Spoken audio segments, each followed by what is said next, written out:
Good afternoon.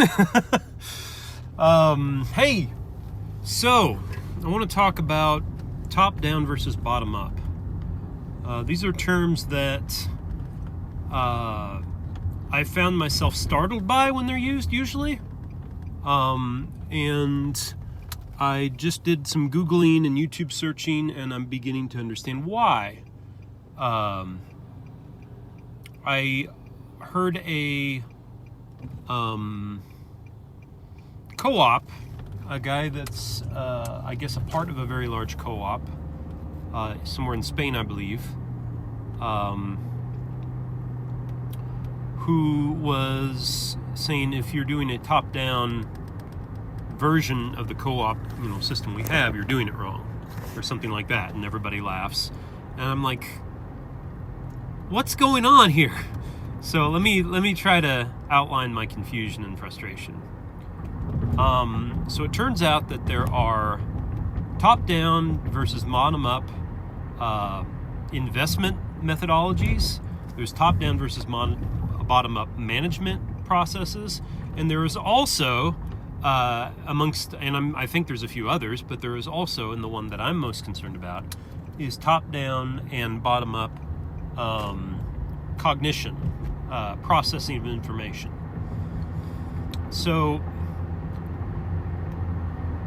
the thing that drives me nuts is that it's very rarely obvious to me which of these kinds of processes, maybe not so much the investment strategy, but it's rarely the case that I know which of these types people are talking about. So I guess what this little foray into this, and I guess if this video does nothing else, it's helped me realize I need to start asking for clarification on that.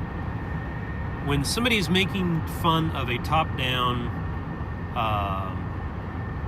governmental structure, governance structure, doesn't mean it's government. It could be the government of, like federal, it could be the government of a church, a business, a organization, nonprofit, what have you. But it's governance, governing the body. Well, you know what? I'm just going to jump to the chase. It's always both. It's always both. If you really want a balanced process, if you really want to have efficiency and to have correctness, to achieve correctness in the long run, and I'm not saying just cognitively, I'm saying something like a good methodology for directing people, a good methodology for, I'm guessing, investing. From what little I could tell of the topic, it was 2 ways of estimating your costs, or versus 2 ways of estimating what to invest in, those kinds of things. And both of the articles I scanned about that both seem to agree that, you'll do one in one situation, the other in another situation. In other words, both. So when do you want top down and bottom up? Like which one is interesting or important when? In cognition, it appears to me that you always want to start with a model, some map of the territory, as long as you understand it's not the territory. You've got to have some kind of map, or else you're thunking around in the wilderness for who knows how long, not knowing what you're doing. But if you're open to reinventing your map, it's a lot easier to reinvent an existing map than to forge a new one, in my opinion. Now, that doesn't mean it's easy. That doesn't mean there's not a lot of work involved. But if you have some sense of the territory with one map, that will help you navigate that territory while you invent another map. So how does that relate to management now? Again, if you have some kind of map of how to guide people, how to direct people, that's going to help. It's all parallel, right? It's all analogical to each other. So you have to start with a top-down process. You have to have some idea of how you're going to organize your people. Maybe that starts with one individual, right? But you're humble, and you very quickly are willing to drop your structure, your model, and your individuals as you begin to get bottom-up feedback, as you actually, as your metaphorical tires hit the actual physical pavement, so to speak. And so it's always cyclical, it's always methodological, it's always a process of going up and down and up and down. And so as you develop a better theory of leadership, then you implement that in a new top that is directing downwards. It is ridiculous, though, to talk about bottom up when there's no up, right? When there's no top. You have to be bottom up towards a top and top down towards a bottom. They have to be connected. And each one is changed in the dynamic. Each one has this kind of methodological synthetic synthesizing of information from the other, so that it's this spiral increasing, or at least ideally it is. And although I really don't know enough to say anything about the financial stuff, but my intuition is saying absolutely it's going to be the same thing. If there are some unique situation in the financial sector such that doesn't work right, I'll be very surprised and intrigued. And if you know of it, please let me know. Okay, but to move along, I guess I'm going to speculate. I'm going to jump out of the bottom down, top up thing and just talk about cycles of synthesis in, I'll talk about the quad analysis. Quad analysis is what I use in my cognitive map, and it might have 6 points. Actually, I'm going to mess with it. I'm going to play with 6 points here. I think I can do this. And it could have more, but 6 essential ones are what I'm working with right now. So there's now to what I'm now calling the essence. Now is this moment I'm living in right now, but it is also all the things that are unified in me in this moment. My memory, my use of language, my engagement of the driving process. It's the thinking I'm doing to process the words. It's all that is happening in the now. When we go towards the essence, though, we are breaking all of that apart into some kind of either pattern on the one hand, or singular patterns on the one hand versus holistic patterns on the other. And that's your second axis. Your singular singular patterns, which repeat. You've noticed over time, and you've abstracted those things that repeat away from them, from the whole. And I suppose you don't even have to talk about pattern there. I suppose my intuition is saying that is a pattern, but technically this side of the axis is not paying attention to patterns so much as singulars that are repeated. So I suppose that's different from a pattern, because a pattern is more imagistic. Okay, I guess I'm going to update that. Yes, patterns are imagistic and holistic. Okay, all right. Update noted. Interestingly, the time and stories are patternistic, whereas because a pattern can be,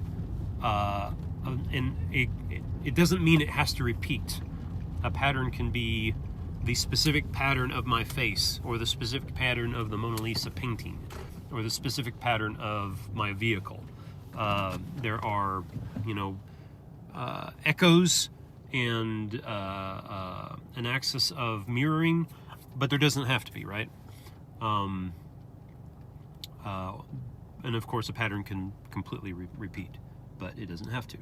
So all of that is so we have the now to the essence, which is abstraction, but the abstraction is along the lines that the second axis provide, which are the singular and the holistic patterning.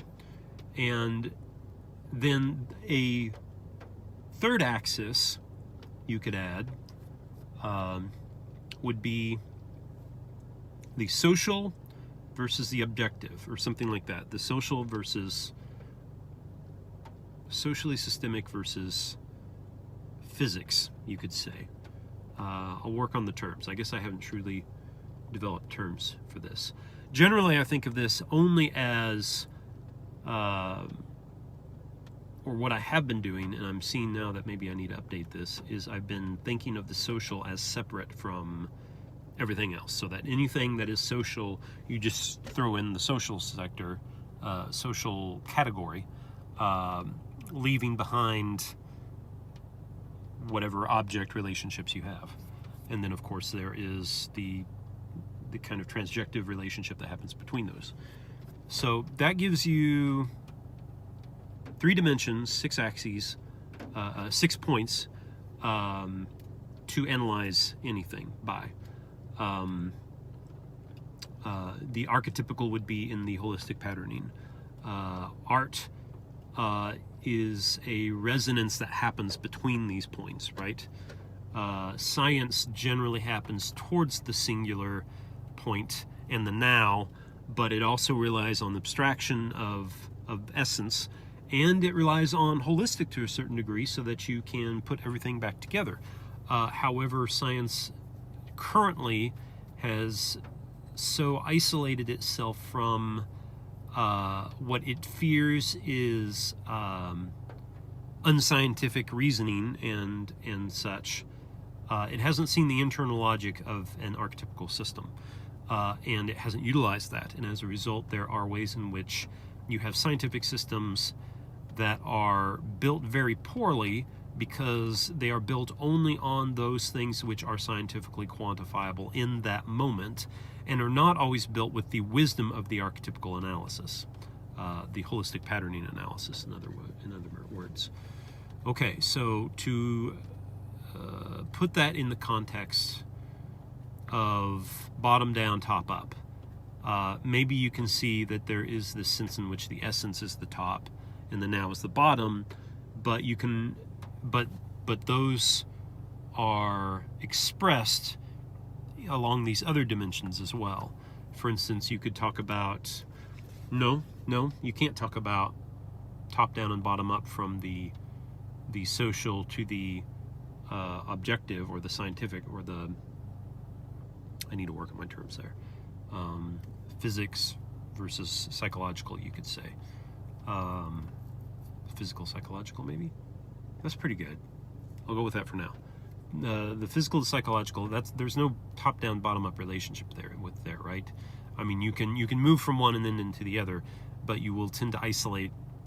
Maybe there is a top-down to bottom-up, but it's, again, you have to have some sense of the both. But you have to have some sense of the both in top-down and bottom-up, because it's always both. Okay, it's always both. Sorry to be confusing and to waste your time.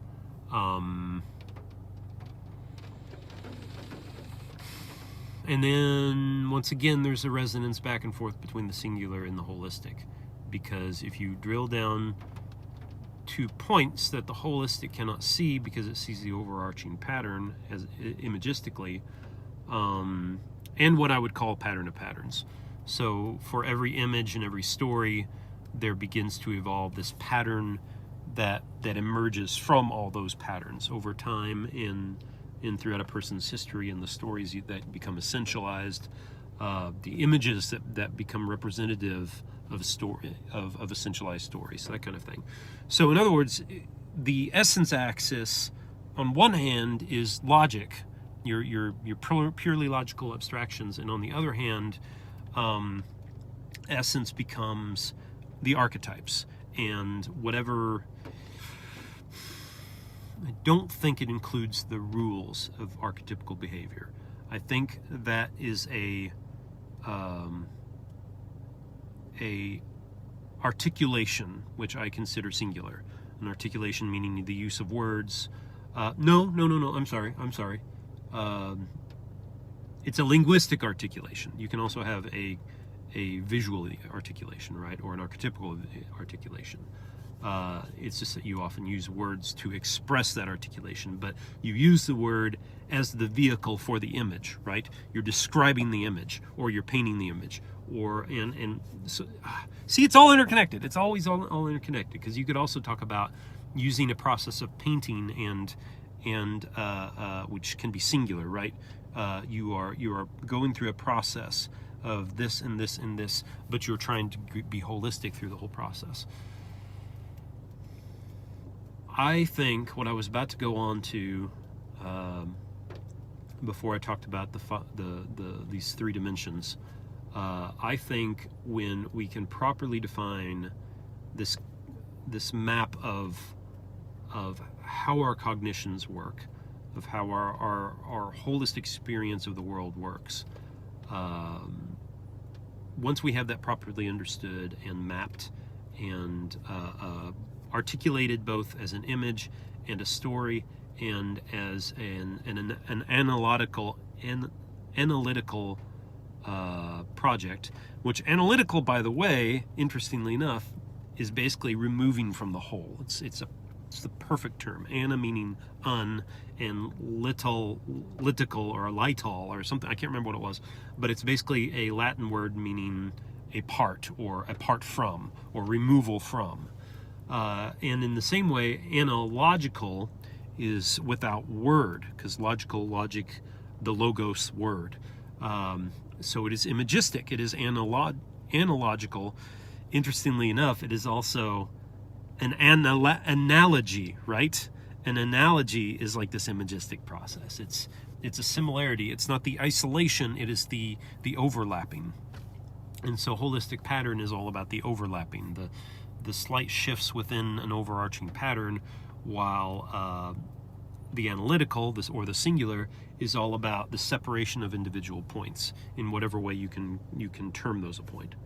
So once our science, once our psychology, once our art, once our practical processes in the moment, our ideology, like the way we develop an essential idea for things, when all of these different axes, our planning, our activism, when those are all brought into understanding in a relational understanding with each other, I think when everyone has that uploaded into their behavior in the world and their way of processing data, then we are at an incredible advantage, because we will no longer fail to see another perspective, or to seek the other perspective if we're poor in one area. For instance, I'm very poor on the social dimension for some reason. Actually, let me back up, because I think I redefined that. I am poor. Yes, this is it. I'm not poor in the social, though it comes out that way sometimes. I am poor in bridging the gap between the analytical and the analogical. There are people that apparently have this very fluid interconnection between the two, and I'm suspecting, okay, a little bit of psychology. There is a way in which the left hemisphere is the analogical mind, and the right hemisphere is the analogical mind. So bring back all those other terms as well. The singular is the left, the holistic is the right. And they both process everything, right? All tasks, art, science, all of it uses both. Both use emotions, but they have very specific emotions associated with each hemisphere, because those emotions are task-oriented, or they relate to the way you are orienting in the world at the moment. If your holistic mood is the emotions of the right hemisphere, your somehow humor is right hemisphere, though. I'm not. That's interesting. So I've got something I haven't figured out there yet.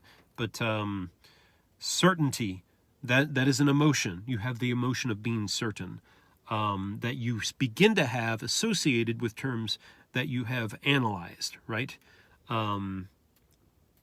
So anger and euphoria are two feelings of that relate to your task in the moment.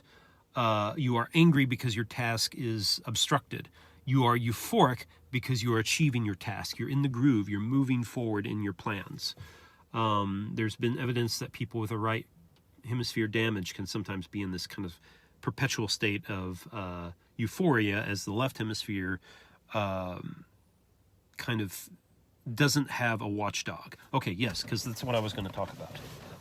The left hemisphere tends to be certain of itself. It has analyzed things. It has made a very simple map that is not the territory, but it believes it is. When you're feeling certain, that is the feeling of believing that your map is either really close to the territory or it is the territory, right? My map is so dang good, it is exactly mapped onto the territory. That is the feeling of certainty, right? And so we have to watch that. You have to orient, or you have to function with some degree of certainty, right? If you had no certainty of anything, you'd have no place to stand, right? You'd have no way to orient yourself in the world. And you would be stuck, you would actually be stuck in right brain holistic mode, and you wouldn't know where to start. You wouldn't know where to move. You would be sensing your hunger and starvation, and sensing the food that could feed you, but you would have no way of orienting yourself towards the connection of that food towards satisfying your hunger. That kind of thing. You would just be feeling everything without being able to orient yourself in action in the world. However, it is the right hemisphere that tells you what to orient at. So maybe that's not quite right. Maybe that's not quite right. Sorry. It is the left hemisphere, however, that does the job of the grasping. So I suppose you would be able to orient yourself towards what you need to feed yourself, but you wouldn't have the left hemisphere that didn't take over the process of what that takes. Maybe if it's a simple matter of shoveling it in, you're going to be fine, but maybe you'll be pretty messy at that. I don't know how it works. I don't know how it works, so I'm speaking outside of what I was trying to talk about anyway, which is that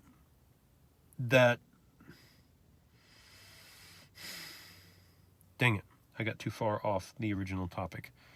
I talked about, so I'll recap. Top down and bottom up. Be careful how you use those, because you will need both, always. And what I call the concept map, which shows these three dimensions of the now to essence, the singular to the holistic, and the physical to the social, or you could call the physics to the psychological. That is a way of orienting yourself in the spectrum of possible methods of analysis you can orient yourself towards. And then my critique was, well, I was saying that once we understand that and can integrate that, we will be at great advantage. Shoot, I don't know what my original... There was a point about 3/4 of the way through